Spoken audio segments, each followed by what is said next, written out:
name's Mike Norris. I'm Director of Communications here at Center College.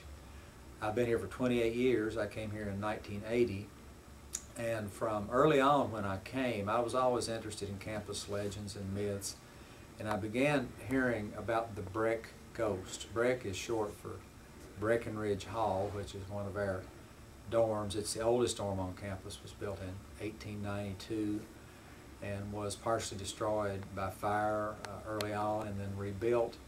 But I kept hearing these stories, and we like to investigate and sometimes publicize that kind of thing. It's one of the aspects that makes a place different and unique.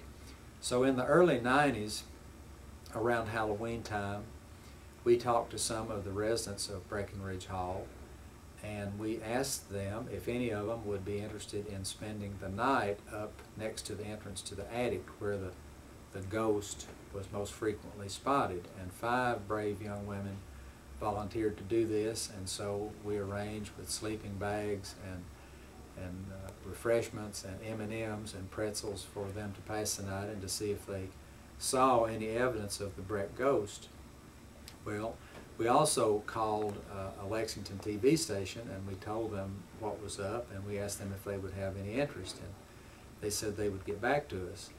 A few hours later we got a call, and they said not only were they interested in coming down and filming it and interviewing the young women and going through the attic, but they had a medium that if we didn't mind, they would like to bring this woman with them and to see if she got any sense of what the ghost was about, or just to see how it affected her. And we said, sure, it's Halloween, and let's have a good time with it. So they came down, and it was a night straight out of Central Casting. It was extremely dark. There was no moon, no stars, and it was raining cats and dogs when we went over to Breck Hall. And we went there, and then we wound our way up the long stairs that takes you to the tower, where there's a landing, and then the door leads into the attic.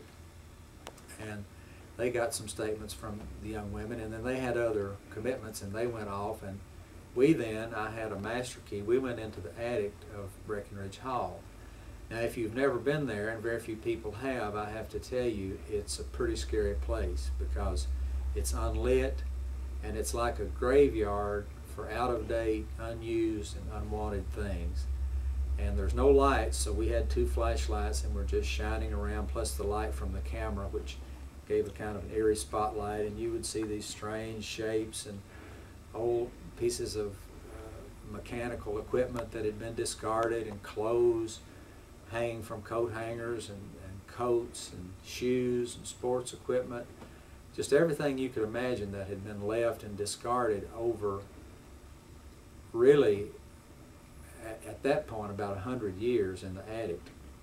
Now, the woman who came as the medium was not what I expected, because frankly I'm a little skeptical about this kind of thing, but I have to say that this woman was a very tall, distinguished woman from England, and she was very well spoken, was very reserved, and actually very convincing. So we took our time and we walked around, and I told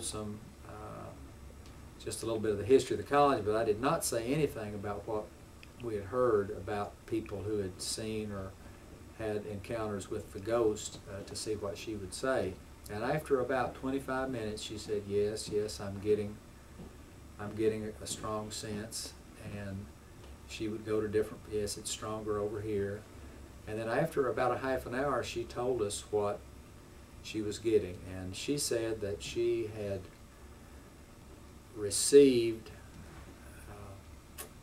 sort of a vision, information about what this person was. And she said the person whose spirit inhabits this place was an employee of the college, not a person in a high publicly visible role, but perhaps someone who worked on the grounds crew, and that this person was a young man who suffered from ill health and had not lived a very long life. And she said perhaps he had a heart problem, and she said I think his name was Peter. He also had had a very unhappy home life. And when he began to work for Center College, he found the home that he really had lacked growing up. And he was very fond of the students, though he didn't interact with them a lot. And she said his two greatest pleasures were simply listening to them talk about their classes and their activities, and also listening to the music they played. And she said that when Peter passed away, unlike, I guess, some of us who think about happy reunions with friends and loved ones that have gone on before, that he was so attached to the college, and especially this dorm where apparently he worked around it, around the outside of it, that his spirit remained, and that he was harmless and did not want to frighten anyone, but he felt very at home there. And that was about all she had. Well, I have to say that that squared perfectly with the reports that we had had. Always anybody who said they caught a glimpse of a face or saw a door slam and it seemed like somebody was going through it was always a male, always a person of either young to middle age, not described as an old man, and also described as having a somewhat sad countenance. So with that information, we went out of the attic, and by that time the young women had come up there and they camped down in their sleeping bags, and we left. And we all went home, and then so next morning when we came in, the idea was to check on the young women. Well, I'm sorry to report that the young women didn't make it. They didn't make it through the night. Apparently about 3:30 or 4 a.m. Somebody thought they heard something, and we had left the door to the attic open because after all, if it was going to be a true test, it couldn't be locked away.